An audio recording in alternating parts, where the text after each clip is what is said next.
Bonsoir, monsieur. Bonsoir. Présentez-vous, s'il vous plaît. Merci. Ici, c'est Sylvain Adoro, alias Bebogos, socio-anthropologue, consultant spirituel et culturel. D'accord.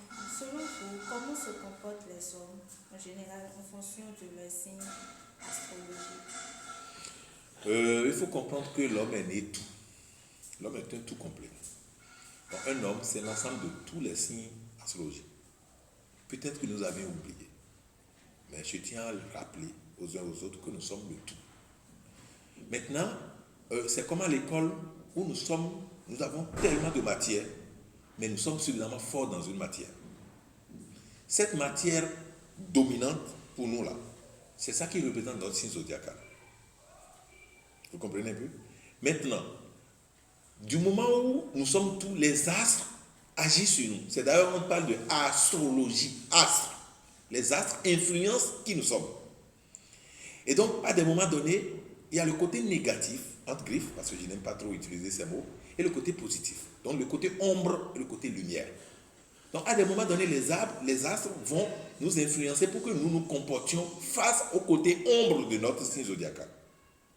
Ou bien nous allons profiter de notre lumière par rapport au même signe. Alors, qu'est-ce qui se passe?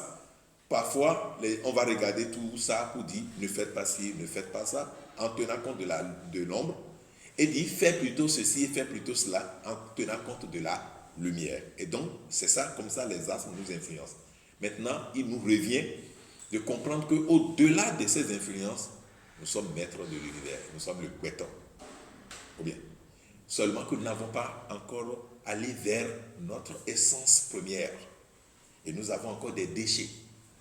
Et nous allons subir l'initiation de la serviette. Elle rentre dans l'eau, on la triture. On lui fait tellement du mal. Elle crie parfois, mais l'homme n'entend pas. Parfois même nos parents chauffent ça sur le feu afin de rendre ça propre. Alors, quand est-ce que la serviette était devenue sale? Puisqu'elle nettoie quand même qui est propre. Alors pourquoi elle devient sale? C'est des questions que nous devons nous poser. Et donc c'est l'influence de ces astres-là. Vous passez sous le soleil, il y a des sédiments célestes qui tombent sur vous.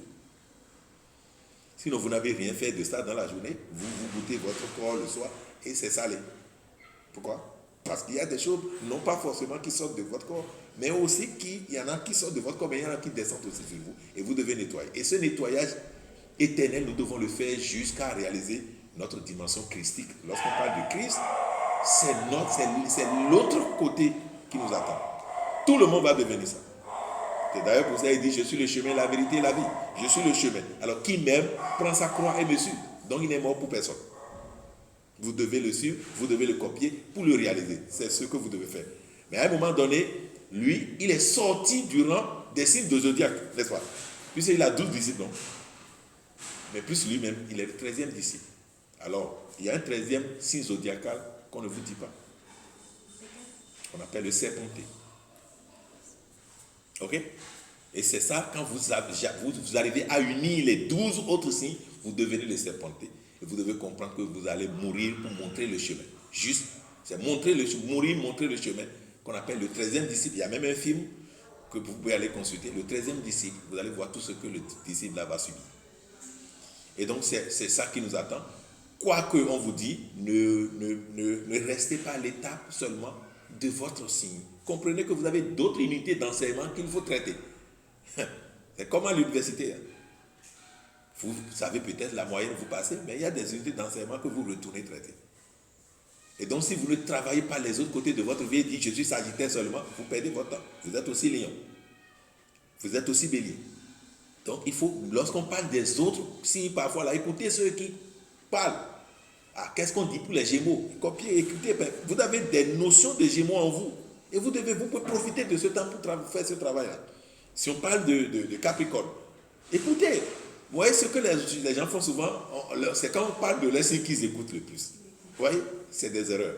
Écoutez ce qui est contraire à votre signe aussi. Ça vous permet de regarder. Ou même quand on donne des caractéristiques d'un aussi, écoutez, vous allez voir que vous avez une partie dedans.